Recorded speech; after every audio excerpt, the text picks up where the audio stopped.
is additional na crowd control din if kung titingnan natin. Pero ang daming damage dito sa Mongols pare, parang dito ako Oo. nag-worry. Oo, nakakatakot talaga labanan yung Mongols dito when it comes to burst damage. But in terms of crowd control pare, dito naman panalo ang Yun. FUT. Halos lahat ng hero nila ay may kanya-kanyang stun, which will make it significantly harder para dito kay Hirara na makapasok sa mga backline, no? Kahit pa sabihin natin maraming invulnerability, dashes at iba pa, to the moment na mahuli ka ata ng isang stun dito ay wala nang galawan pa. Wala na talaga pre, heavy spin tapos may ano pa no, may buhat-buhat pa no mula doon sa lantern ng isang Zushin. So tingnan natin kung paano hiiwas tong mga to, lalo na itong Gord. Kasi kung ako Gord dyan pare, medyo kakabahan ako eh. Ano ba mapapaisip ako dito? Ano ba spell na kukunin ko? Pero Flicker pala ang kanyang kinuha sa paunang laro ng ating MSC Wildcard. Oo, ito na. Nasa Land of Dawn na tayo. Wala nang ano pa. Wala nang MM pa. Rekta na tayo sa loob ng ating laro. Dangerous Grass, game number 1. At mukhang magsisimula sa Green Camps itong Akay na ito with a slight leash mula dito kay Moskov.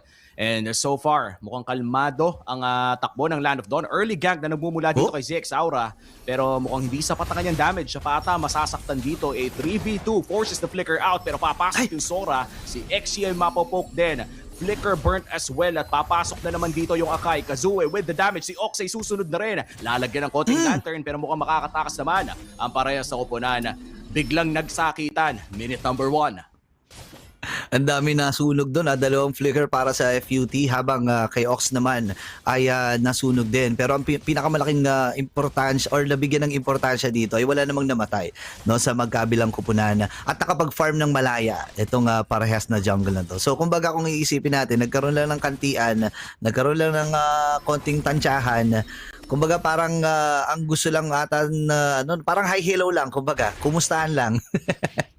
Oo, kamustahan lang talaga. Hindi tayo nakakita ng ano eh. Well, medyo may kamuti ka ng bumagsak si Ox. Pero nakapag-flicker din naman. Nice stun mula dito kay RX. ZX Aura going in with a double dash. Available ang Falling Maple at mukhang hahanapin niya si RX with a flicker out. Wala pa ring first blood na magaganap sa larong ito. Makakahinga dito pero Pagong ay sinisimulan na rin naman ng FUT at masyado malayo itong si ZX Aura para umabot doon, and level 3 lang rin kasi siya, kaya nga naman hindi na mag-aatim pa ang Mongols na mag-contest dito. Available pa ang Retribution ni Kazue, baka mamaya makuha pa nung babad, pero ang laki ata na nakuha nila dito sa baba. Oo, malaki ang nakuha sa plating doon sa baba. Konting damage nagmumula dito kay ZX Aura. Double dash out at mukhang may malaking rotation dito ang FUT. Hinahanap nila kung may papasok nga ba ng jungle pero 3 katao ang pinadala ng Turkiye. Makikita si ZX Aura pero nandiyan pa rin naman si Ox para magbigay ng vision on the side of Team Mongols. Pero parang mahirap ata labanan ng isang Akay na pwede lang maglakad sa loob ng jungle nila. Napakakulat yan pero perfect match ay gagamitin. Si Kay ata ang magiging unang target nila. Tumama rin yung SOD and Frostbody napunta na kagad sa FUT. Hindi man nila ito mamamaximize dahil merong shields na nag-aabang dun sa kanila sa may bottom, pero hindi na muna tutuloy ang The Mongols at sa kabilang panig papunta at patungo itong si ZX Aura. So ang goal lamang ng Mongols dito pare, linlangin ang mga miyembro dito ng FUT habang nagpa-farm itong si ZX Aura. Oo, at mababawi din ni RX at ng FUT yung nawalang gold kanina. Makakalayo naman with the dash at makakanakaw naman si ZX Aura doon sa may bandang itaas. Ganun din para dito kay Kazue sa jungle ng Team Mongols. Magkakaroon lamang ng palitan ng mga jungle camps para sa dalawang junglers natin. Isang kill pa lang ang nalalatag sa loob ng ating board at mukhang ang Pagong ang sunod nilang paglalabanan pero matagal-tagal pa bago lumabas ito. Yeah, 25 seconds. Kaya nga naman nagsiset up na rin ang FUT. Umaagaw na rin si Kazue dito ng pangmangilan-ngilan sa mga farms dito ng The Mongols. Mabibit-bet itong si Ox. At siya atay bibigyan agad heavy spin. Ako po, mission failed successfully dito ang FUT kasi pag heavy spin pare, napatalsik ito si Ox. Oo, pero at least na-burn yung flicker ni Ox dito, which means na hindi pwedeng mangbigla ang Grok na ito. At naghahanap naman si Mumu ng mga potential play dito sa mid lane. Bagamat makikita siya ni Psyche, Makikita rin siya ng Lantern kaya naman hindi siya makakagawa ng play. ZXora with the Infernal Torrent at makakapaglayo naman with the stun as well. Yung buhay pa rin yung Pakito with a double knock-up. Si Psyche makakawala, makaka-freetin yung board at makakapasok na naman si ZXora, makakapag-out pa with the Falling Maple at masastun na rin si Bloodspec doon sa baba. And that's going to be a big win para dito sa Team Mongols. Grabe, sobrang naging madugo yung laban na yun. Si Kazue, sinuzone na rin ang dalawang miyembro mula dito sa The Mongols. Just like that, pare, lamang na kaagad dito ang The Mongols. Parang kanina nakikita natin na silang nahihirapan, silang nagugutuman dito. All of a sudden, dahil nga dun sa magandang focus ni ZXora, hindi mo na siya sumama sa teamfight. Kumuha lang siya ng farm ng kabila. Nakabawit, nakahabol na, lamang na nga siya halos pagdating sa ano dito, sa gold dito. Tingin ko lang dahil nga dun sa mga nakuha niyang mga resources. Totoo. At sa totoo lang, naging maganda din yung pag-buy time ni Mumu at pati na rin ni Ox. Kahit pa sabihin natin na talagang nasaktan sila sa simula, nakalabas naman ng buhay. At ang dami nilang na-knock up sa laban na yun. And kung tutuusin nga, lamang dapat ang FUT in terms of crowd control. Pero mukhang sila na naman ang maiipit dito. Kinailangan mag-block ni Bloodspet dito at matatamaan din si Psyche ng konting Death Sonata mula dito kay Kay. So far, para sa Team Mongols ay lamang na sila ng 2,000 at para naman sa FUT mukhang kailangan nila makahanap ng winning team fight. Uy! Sky Piercer si Psyche! Ina-expect ko na talaga to kasi medyo bitin nga naman yung kanilang magiging damage at saka yung finisher nila ay si RX at si XC lang, no? Pero dito sa ibabang bahagi napilitan mag-thunder itong si XC para lang makatakas doon sa plano ng The Mongols.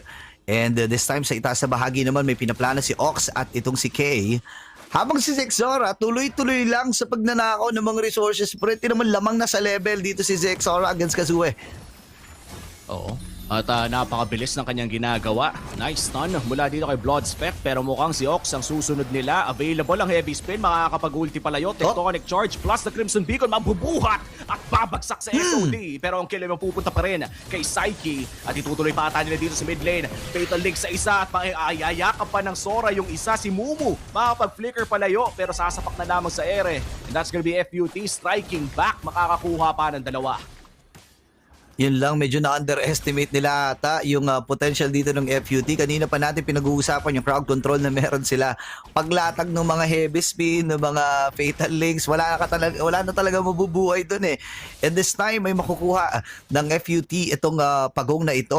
This is the last turtle ng larong ito. At habang nangyayari itong mga bagay na ito, si RX pare, tinatrabaho na yung itaas na bahagi. Iiwan na nga niya. Alam mo naman, pag mga pakul pare, hindi mo na tinitingnan yung explosion Tatakbuhan mo na kagad yun, tatalikod ka na Hinihintay mo na lang talaga mangyari. At saka Moskov yun pare. Kumbaga parang ihintayin na lang talaga niya na maiwan siya ng konti, sakto pagpupush lamang. Pero mukhang nadaplisan ata si Mumu doon ng passive. Pero kung si ZXora, delikado na. Magagamit niya ang Falling Maple pero hindi na ata magigising pa. Bloodspet with the stun plus the kill. FUT makaka-convert ng isa.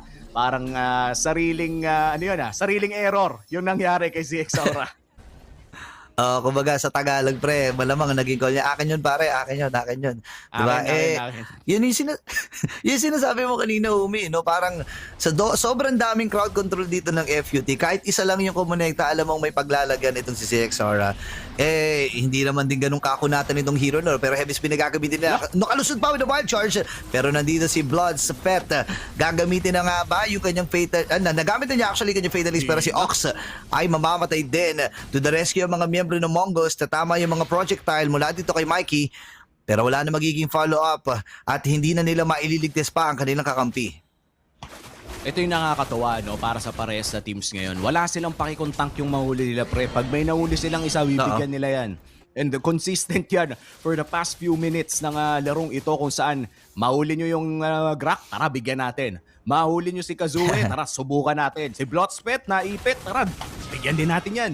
And makakuha man sila ng kill o hindi, ay hindi sila nagdadalawang isip. Sinusubukan lamang nilang kumuha ng map control. Mukhang sasarapan ni RX yung pagpasok dito kay Pakito. Tatlong humahabol kay Mumu pero alam naman natin, Pakito to. Mukhang lalaruin niya. Hala. Hindi makakapag-knockout punch, basta stun pa. Flicker, makakapag-shield. Plus the retribution, hindi na makakatakas. Crimson Beacon na gamit na rin si Mikey ata ang susunod nila. SOD kumabit. Na-stun yung isa! K goes down at mukhang makakapasok pa nga dito ang FUT. Uubusin na ata nila. Papasok na rin with the Maniac dito si Maniac? Psyche. At mukhang gusto pa ata makasab dito ng game number 1. Si Ox na ata ang Isa susunod pa. nila. Heavy spin na gamit na rin. At there you go! A savage para dito kay Psyche. Pare, debut match ng buong MSC Wildcard. May savage kagad. Sobrang wild na naging laban na ito. FUT.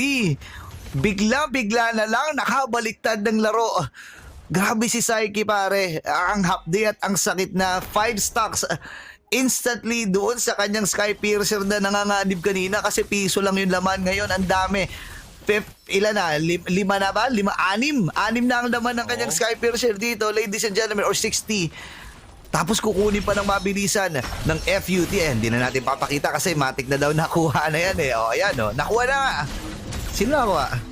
Okay. I believe FUT na nakakuha nun. Ganda din ng mga naging skill nila dito, no? Burits, yung tipong yung layering na meron sila dito, tapos yung SOD na kumabit, inang stand din na nang galing kay RX yung talagang nagbigay ng ng paraan sa FUT na makakuha ng panalo sa laban na yon.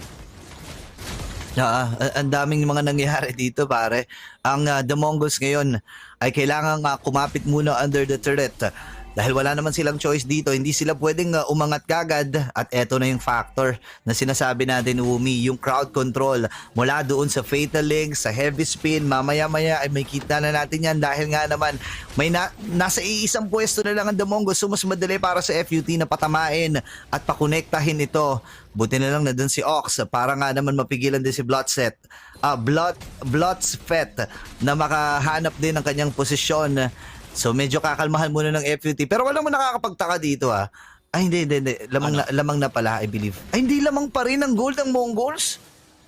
Oo, pero teka lang may naipit doon sa may bandang itaas. Si Ox lamang ang bibigyan nila at mukhang makakapag-mystic gush naman si Mikey doon sa likod. Kaya re-respetuhin si Exi ay low. Pero yung SOD kakabit! Makakakuha na naman ang kill dito. Double kill pa nga para dito kay Psyche. Si Mumu ay babagsak na rin. Si ZX Aura at Mikey na lamang ang dedepensa. Maraming flicker ang nawala at lamang pa rin ang FUT.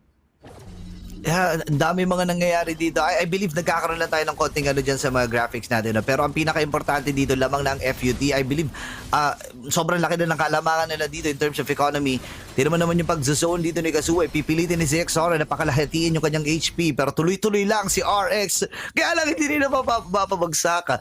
Pero okay na yun. NT pa rin naman para dito sa FUT. May paghinga sila na gagawin 1 minuto para doon sa Lord at ngayon ay available na rin ang Guardian's Helmet para kay XC, so lalong tatapang itong hero na to. Hindi pa nga tayo nakakita ng mga flicker shifting clouds Nakakita lang tayo ng mga sinishifting clouds niya palayo doon kay RX, and I think this is very interesting na para bang may dedicated na magbantay kasi pumapasok si Kazuo Kumbaga hindi na niya kailangan gawin yung trabaho na si XC yung papasok. Ang trabahong natitira para dito kay XC would be protecting their gold laner na as of now 1-0-11. Dito ko lang makakita pare ng gold laner na walang paki sa kill. Ang paki lang niya makakuha ng gold at manalo. Kumukontre din pagdating sa kills. And ito yung masasabi natin na talagang kapag na master mo na yung mga heroes na kasi iba-iba ng playstyle yung hero. Like for example, this Moskov, 'di ba? Iba naman din yung atake ng isang Moskov. Hindi yan fully talaga sasama. And yan yung reason kung bakit maghihiwa-hiwalay ang The Mongols dito. Yan na nga't naka-slow push na dun sa may bottom at may magre-react na dalawa. So go signal ito para sa kupunan ng FUT kung gugustuhin man nila na i-burst ng mabilisan itong Lord. Grabe, wala na rin damage kay Exi dito si Mumu, no? Pakito na wala ng threat sa XP laner ng kalaban, kaya naman mukhang in terms of positioning ay lamang na rin ang side ng FUT. Hindi na ata nilang kailangan pantignan kung may lalaban pa dahil ang Lord na ito ay mapupunta sa kamay ng FUT Esports, and this will be their second Lord of the game kung saan pwede na sila makakuha ng inhibitor turret. Isang pitik na lang yung nandun sa baba.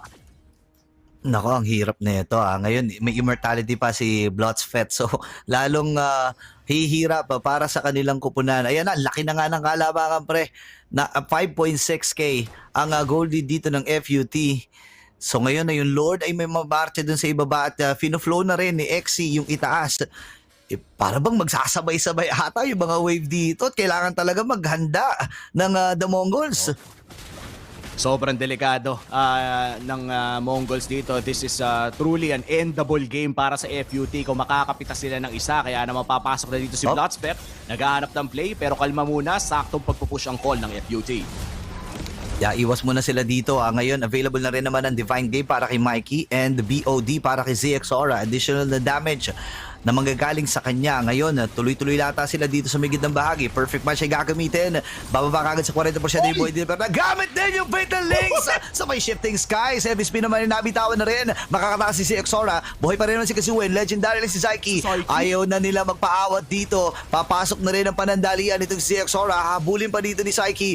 Pero base ba magiging target? Makakapatay din naman ng isa dito si RX. Ngayon ay kailangan na magpulasan ng The Mongols dahil wala silang wave. Wala silang minion na aasahan. Pero makakadepensa sila na panandalian. 5 miyembro pa wala sa FUT na nagtutuloy-tuloy. Makakapatay na naman dito si Zyke. At uubusin na muna dito ng FUT bago tapusin ang laban na to. FUT Esports ang